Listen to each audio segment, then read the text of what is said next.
Dear students, welcome to Tungal online classes. So, in the last video, we had discussed what are the types of inflorescences, right? So, basically we started with inflorescence. What is inflorescence? What are the types of inflorescence?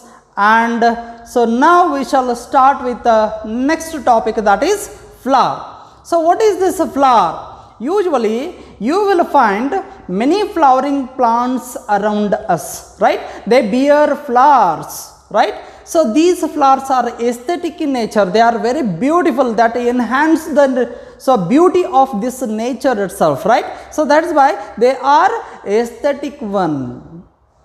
Along with that one, many of the devotees, so they use flowers for performing puja for the god, right? So these are the aspects that we know it better. Then what actually these flowers are helpful for the plants is very important thing, and even so in what way they are helpful for the human being, right? So these are the aspects that we'll have to come to know, right? So what is this flower? The question arises. Flower is nothing but it is highly condensed shoot.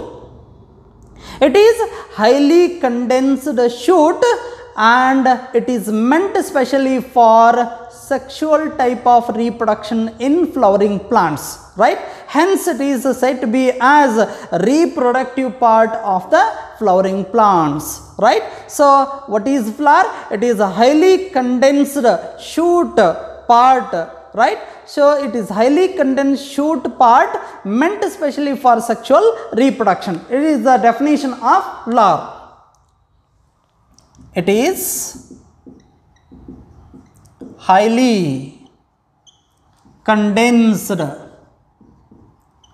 shoot part of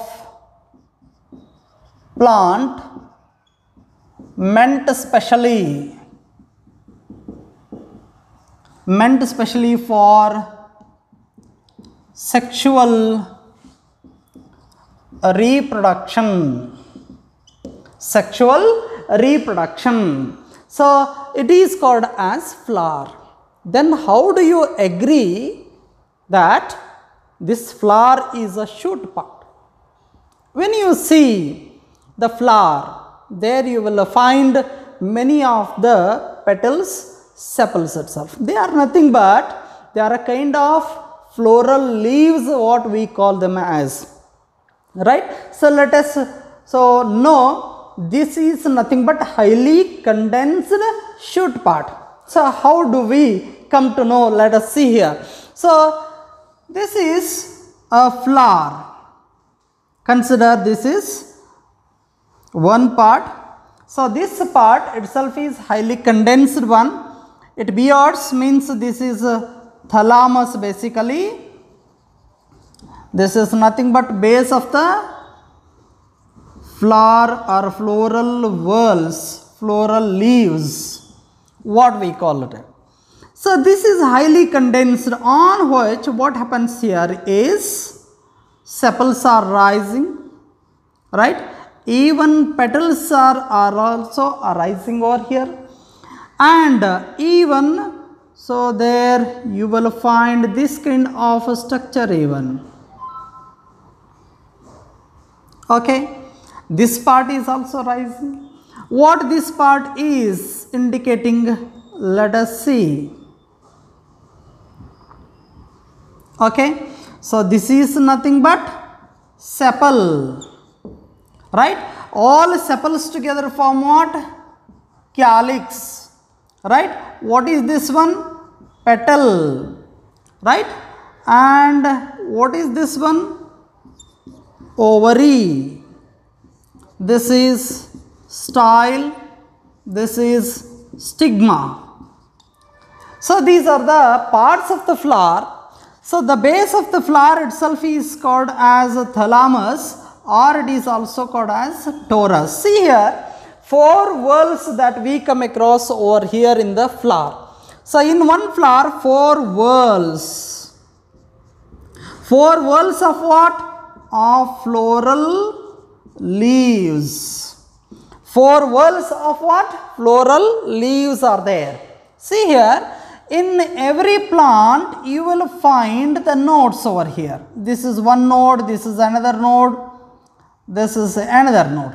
Like this, many of the nodes that you come across. In this, at one nodal region, there arises one leaf, right? Usually. Or else sometimes at the axil of the leaf, there arises one flower, right? So, we don't concentrate on this one now, we will concentrate on this one now. So, this is a leaf which arises from the nodal region, okay? Such kind of, so this is the shoot part, this is nothing but a stem. As you are seeing in a sugar cane, so this is a stem. Stem has many nodal region. In between two nodes, there is a region called as internode. What is this region known as? Internode. See here, so during the formation of a flower, so many such kind of internodes, they have been suppressed. So, when these internodes are suppressed, it becomes what? If it is shoot, at the tip of the shoot, one nodal region is there, another nodal region is there, another one is there, another one is there. So, like this, 4 internodes have been condensed, right? So, at one nodal region,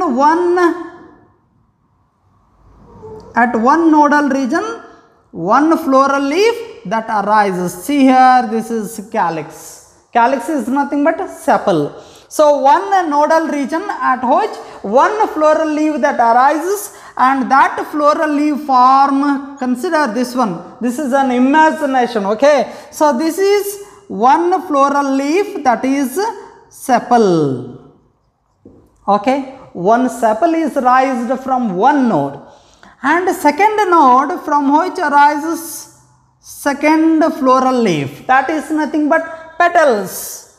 Petals arise from one more node, right? Already I have shown there 4 nodes are here, the basal nodal region at which one floral leaf arises, and that forms the calyx.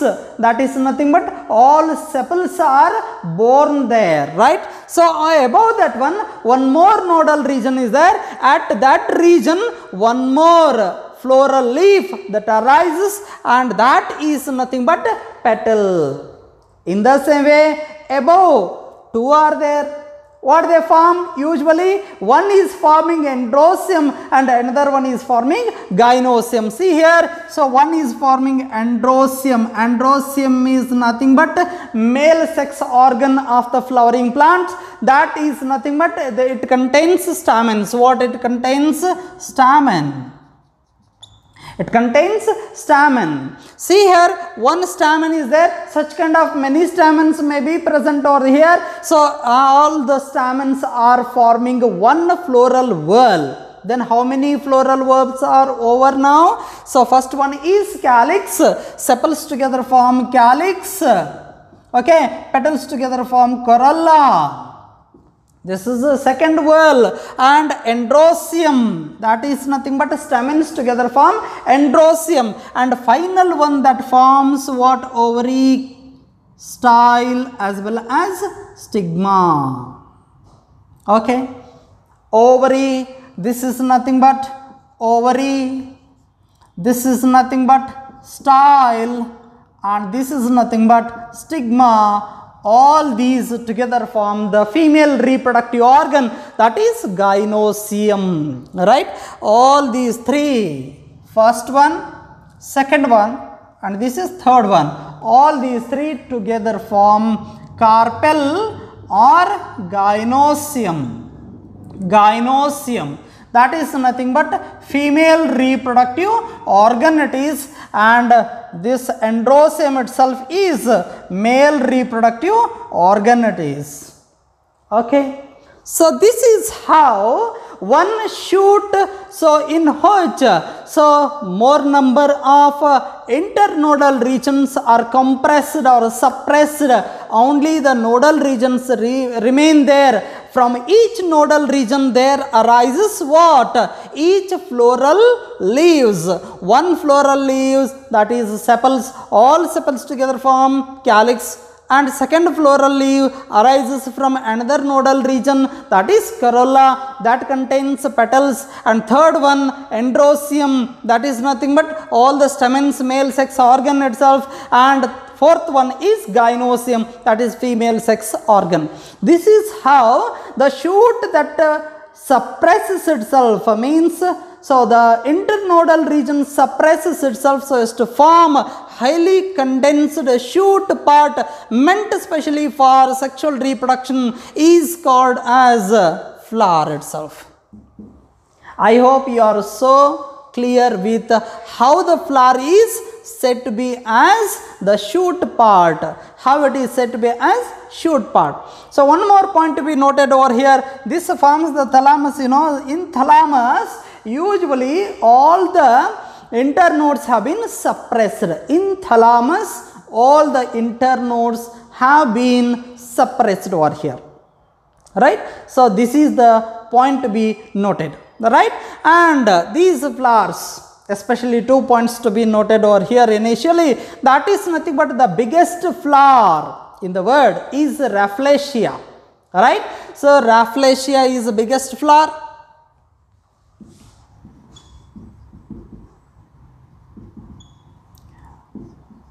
Rafflesia is the biggest flower.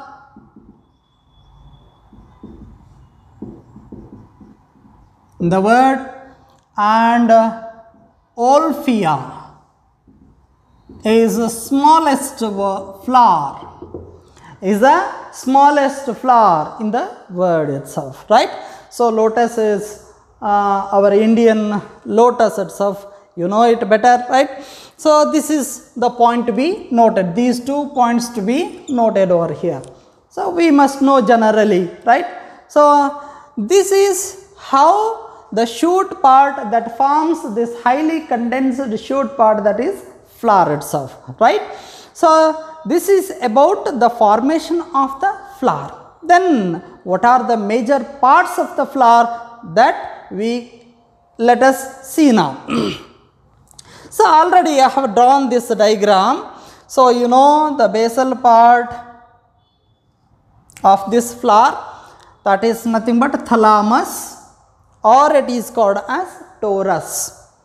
And next one is the stalk of the flower itself is said to be as, stalk of the flower itself is said to be as pedicel, right? Stalk of the flower is called as pedicel, and this is thalamus, and above the thalamus there you come across 4 floral leaves. So let us see now itself. Yes, this is the structure of flower. In flower, what are the parts that we come across? So there we come across 4 whorls. 4 whorls. First one is calyx, second one is corolla, and third one is androsium, and fourth one is gynosium. Already we have seen all these 4 whorls of the flower, right? So now let us see here, what is this one? This is calyx. What it consisting of? It consisting of a leafy structure, small leafy structures at the base of the flower, and that is nothing but calyx, which contains sepals. Sepals are small leafy structures, all sepals together form what? Calyx. And what is this one? This is corolla. Corolla, what it contains? It contains petals. It contains all the petals. All petals together form one whorl of the flower, that is nothing but what? So corolla. And one more thing, So here you are seeing over here, these are nothing but stamens, right? So each one is called as stamen, right? All these stamens together form what? Androecium. They together form androecium. They together form androecium. That is nothing but male sex organ. What these form?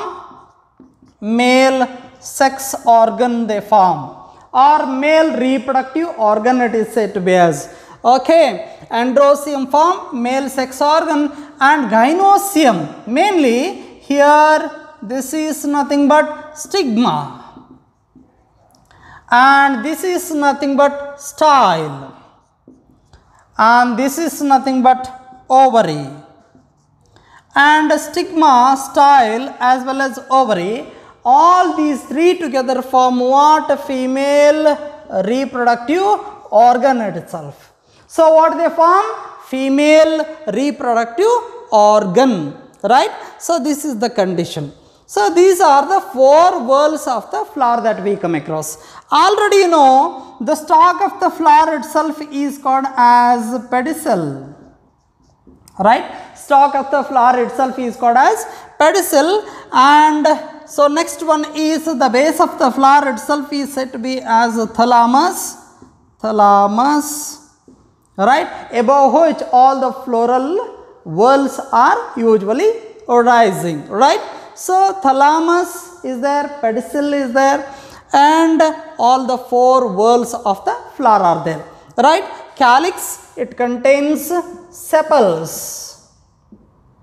Corolla, petals, and androecium, stamens. See here, one stamen I would like to draw over here. This is the stamen. This is nothing but stamen. Stamen has two parts. One is called as filament, right? The stalk of the stamen itself is a filament, and stalk like structure itself is called as filament, and this is called as anther. Anther has two lobes. Anther has two lobes. So this is one lobe of the anther, right? This is one lobe of the anther. Two lobes are there, hence it is said to be as bilobed, right? So this is said to be as bilobed. Okay, sometimes in the flowers like hibiscus, only one lobe is seen over here. So it is unilobed, single lobed one. So which is half moon shaped one. So this kind of stamens that we come across over here, this is nothing but a filament, this is nothing but anther. Inside the anther, there you come across a sac-like structure over here, and this sac-like structure is called as what? Is called as pollen sac. What it is known as? Pollen sac, right? So inside the pollen sac, there you come across golden colored yellowish powdery substance, right? And that yellowish powdery substance itself is called as what? Pollen grains. What these yellowish powdery mass itself called as? Pollen grains. So this is nothing but one stamen. This is about one stamen. And so let us separate the gynoecium, right? So when we see the gynoecium, that moment you will find this kind of structure. Okay, this are stigma. This is stigma. So it makes 5 lobes, hence pental lobed stigma is seen in case of hibiscus. And on this style only you will find what? The stamens here. What do you find? Stamens over here. But this stamen is not needed now. So this is nothing but style. And what is this one? Ovary. All these 3 structures together form what? Gynoecium, that is female sex organ. Okay. So this stigma is receptive in nature, means it receives the pollen grains. See here, here you come across the androsium, that is nothing but stamen. Stamen has two parts, anther as well as filament. Inside the anther, pollen sac is there, pollen grains are there. When the rupturing of this pollen grain takes place, so rupturing of this wall of the anther take place, these pollen grains that come out and settle over this stigmatic surface, right? So this is called as pollination, what we call it as. So they are, so sexual reproduction in flowering plants that we study in detailed manner about all these things, okay.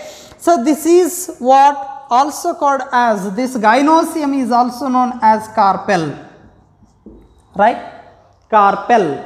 So one carpel has one ovary, one style as well as stigma is there. So these together form one carpel, right.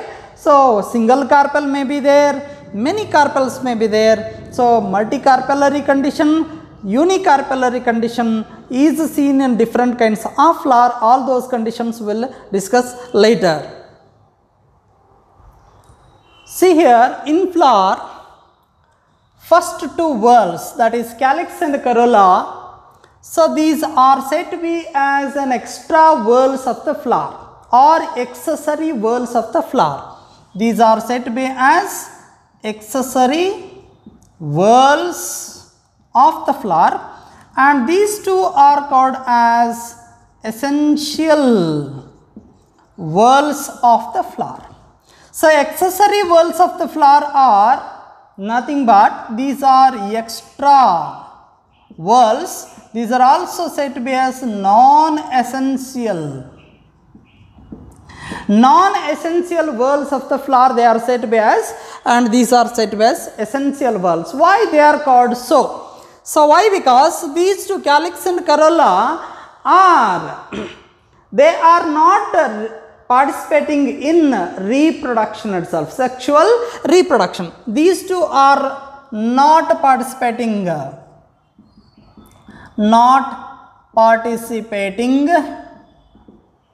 in sexual reproduction. They are not participating in sexual reproduction.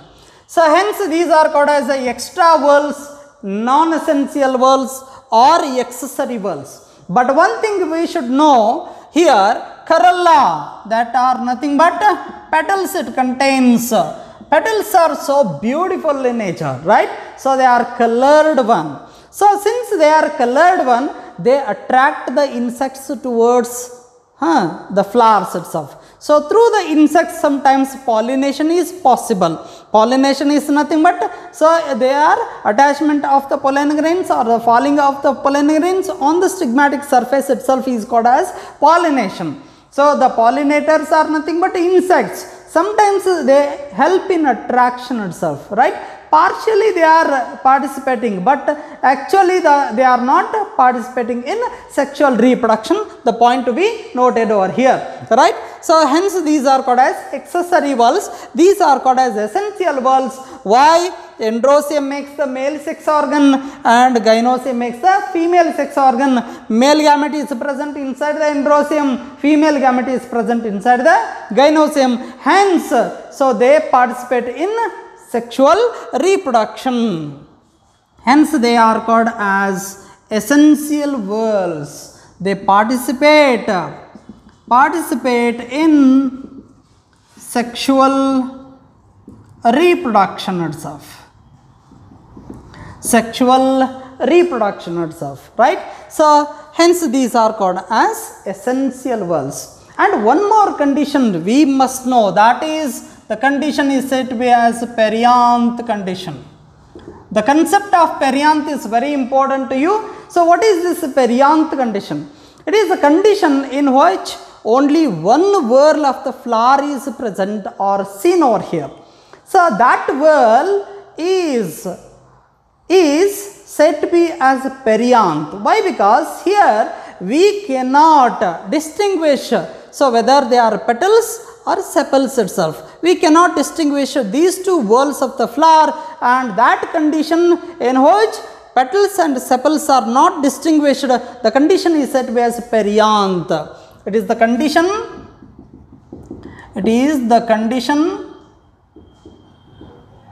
in which the calyx and corolla are not distinguished, and that condition is known as what? Perianth condition, right? So in a chrysanthemum, such kind of flowers that we come across there. So usually sepal like or greenish colored, so condition is seen over here. So we cannot distinguish calyx and corolla, so they are green in color purely, hence we cannot distinguish them. So this condition is very important to be remembered over here. Okay, perianth condition it is said to be as, right? And one more thing is the perianth condition is usually seen in monocots. Majority of the time monocots show this one, perianth condition. Okay, so this is about the perianth condition. And next one is complete flower and incomplete flower, we call it as. What do you mean by complete flower? Right? Complete flower. So these are all technical terms that we use to describe the flower, right? These are all technical terms that we use to describe the flowers, right? Complete flower and incomplete flower, right? What do you mean by complete flower itself? First of all, so complete flower is the flower which contains all the four floral whorls, right? So if one flower contains all the floral whorls, four floral whorls, that is calyx, corolla, androecium, gynoecium, then it is said to be as complete flower.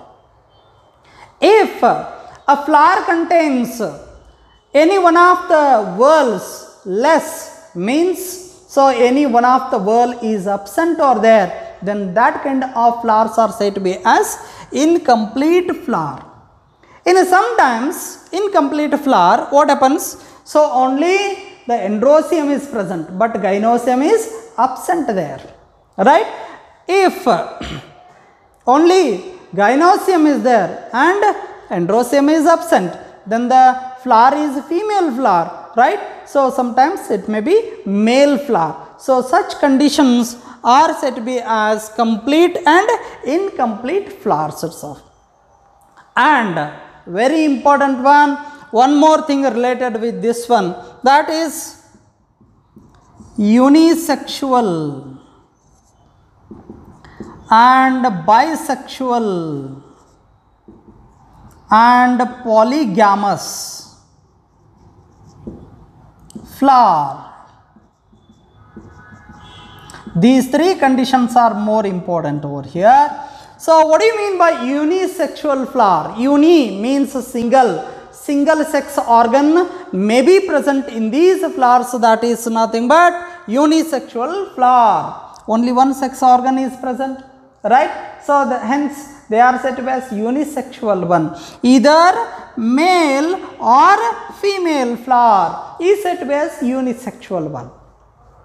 Sometimes a single flower contains both the sex organs, that is male as well as female. Here we can see both male as well as female sex organs are present over here. So reproductive systems are here, hence it is said to be as bisexual flower. Hibiscus is one of the bisexual flower. So this condition is also said to be as monoecious. What is it also said to be as? Monoecious condition is also said to be as bisexual one. So monoecious means in a gymnosperms we have studied there, right? And in angiosperms are also we are going to study over here. Monoecious condition, that is nothing but bisexual. Both the sexes are present in a single flower, monoecious. And in case of animals, hermaphrodites, they are called as and so these are the terms used so as to describe this bisexual word, right? So bisexual flower or monoecious one. So polygamous flower means what? So both unisexual as well as bisexual flowers are present over the here in a single plant. Example is mango. In Anacardiaceae family, mango has so both the flowers, that is unisexual as well as bisexual flowers, hence the condition is said to be as polygamous. Example is mango, right? So these are the terms used to describe the flower. So unisexual, bisexual as well as polygamous. And next one is pedicel. Already I have mentioned what is pedicel. It is nothing but a stalk of the flower, right? It is nothing but stalk of the flower. See here, pedicel is stalk of flower. Okay, if the pedicel is present in the flower, if the pedicel is present in the flower, then the flower is said to be as pedicellate. Pedicellate flower. If it is absent over here, and sessile flower. Already I have mentioned this term, sessile flower they are said to be as, right? So these are also the technical terms used so as to describe the flower, that is pedicellate flower or sessile flower. What kind of flower it is, we describe by using these technical terms over here, right? Sometimes bract is also present over here, right? So what is this bract? Bract is a leafy structure which is present at the base of the flower, right? At the base of the pedicel, we can say, at the base of the pedicel there is a leafy structure, a greenish leafy structure, and it is called as bract. Bract, it is a leafy structure present at the base of flower is said to be as bract, and this bract may be present in some flower, it may be present in some flower, it may be absent. Based on that, we use the terms over here. So present, if the bract is present, then it is said to be as bracteate, bracteate flower, right? If it is absent, then ebracteate, right? Ebracteate flower it is said to be as. And one more term related with this one only, what is that? Bracteolate or bracteole. Bracteole is another technical term that we use over here. Sometimes, what is this bracteole? The question arises in the mind. So this is nothing but it is also a leafy small greenish structure which is present above the bract. Means on the pedicel it arises, and that is called as what? Bracteole. If the bracteole is present, then the flower is said to be as bracteolate flower. If the bracteole is absent, ebracteolate. This is also the terms. If it is present, then bracteolate. If it is absent, then ebracteolate. The condition is called as. Okay, so this is about the bract and different types of bracts that we come across already. So boat shaped woody bract, right, or a spathe is present over the inflorescence in case of coconut tree. Already I have mentioned that is nothing but bract. Many a times at the base of the flower you will find some greenish leafy structures, they are said to be as bract. Sometimes in case of banana plant, so when you see the newly formed inflorescence, around that inflorescence there a thick leathery structure that surrounds around that inflorescence, and that is also one kind of bract. There are different types of bract that we come across. They are leafy bract. Just I am mentioning the names, they are not mentioned in NCERT book.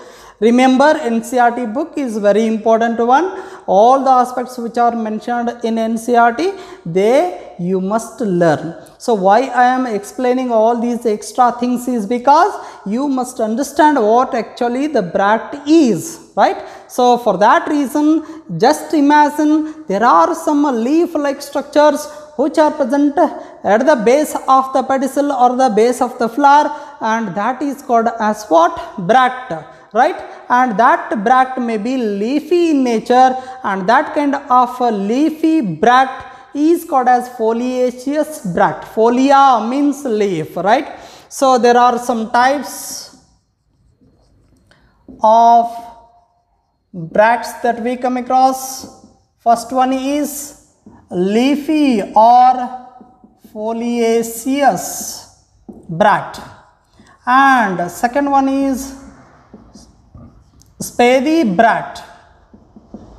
Already spathe, already I have mentioned over here, and petaloid bract. What do you mean by petaloid bract? Petaloid means petal like. So means sometimes the bract may be colored one. In Euphorbiaceae family, in Euphorbia, that we come across what? Petaloid bract. And one more bract I have already mentioned during the study of inflorescence types, that is nothing but involucre of bracts, right? Involucre of bracts. So involucre of bracts, so that is group of bracts which are forming involucre of bracts over here, so which are present at the base of the flower. Example is sunflower, already have mentioned over here. These are some types of what? Simple bracts itself, right? So this is about the bracts, right? And let us go through the symmetry of flower. So very important aspect it is, what is symmetry of the flower? So there we come across some of the technical terms so as to describe the symmetry of flower. So sometimes whenever we cut the flower into two equal halves in any plane, I mean in any one of the vertical plane itself, right? So that moment, if the flower is cut into two equal halves in any vertical plane, when it is cut, it is called as actinomorphic flower. What is the technical term? Actinomorphic flower means what?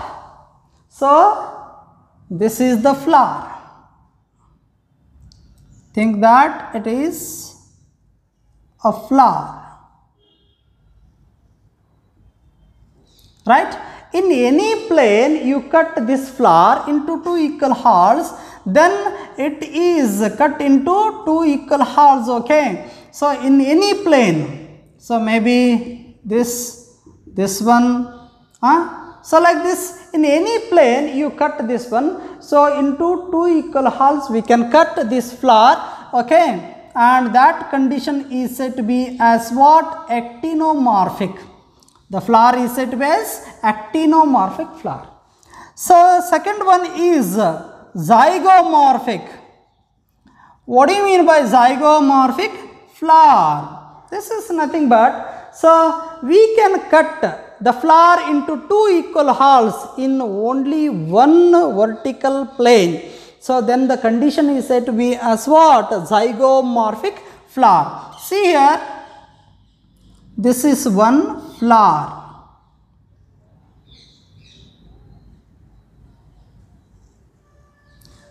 You can cut in this plane only.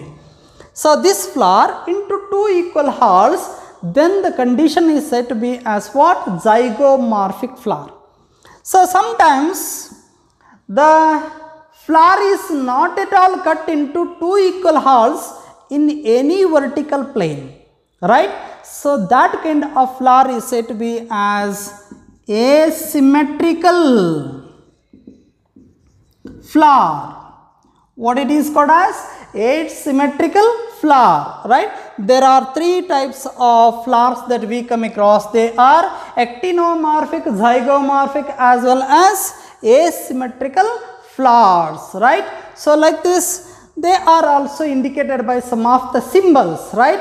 So those symbols, actinomorphic flower, that we indicate by this one, zygomorphic by this one, okay, or else like this, zygomorphic, that we indicate. So like this, symmetry of the flower is very important one. And next one is insertion of the floral parts on the thalamus, or floral leaves on the thalamus, where actually they are inserted. Sometimes the floral leaves arise from the base of the ovary, right? Sometimes the floral leaves are arising from the rim of the ovary, sometimes above the ovary. Based on that, based on the insertion of these floral parts or the position of the ovary, right? So we categorize the flowers into three types. Number one, that is hypogynous flower. 2, perigynous flower. 3, epigynous flower. So like this, there are three kinds. See here, I am going to draw the diagram over here one by one. So this is the flower, okay, this is thalamus. At the base of the ovary, the calyx is rising, corolla is rising over here, even ovary, that is gynosium, is also rising, even the stamens are also rising from the base of the ovary. If all the floral whorls are arising from the base of the ovary, then ovary is at the top, means ovary is superior, it is said to be as, and such kind of flower is said to be as what? Hypogynous flower. It is the condition in which all the floral whorls arising from a below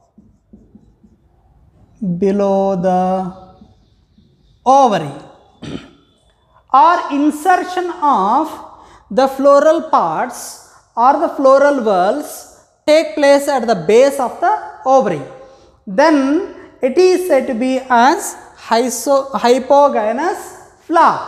Hypogynous flower. Hypo means below. Below the ovary, all the floral whorls are inserted. Then the condition is said to be as hypogynous flower.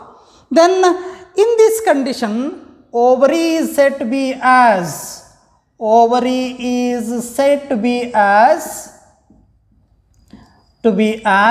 superior ovary. Ovary is superior in case of hypogynous flower. The point to be noted over here. And perigynous flower. See here, this is the second one. This is the flower, okay. And here the thalamus that extend and form a cup shaped structure and uncover partially this ovary. I am showing that one very clearly over here diagrammatically. And from this part, from the rim of this ovary, this is said to be as the rim of the ovary.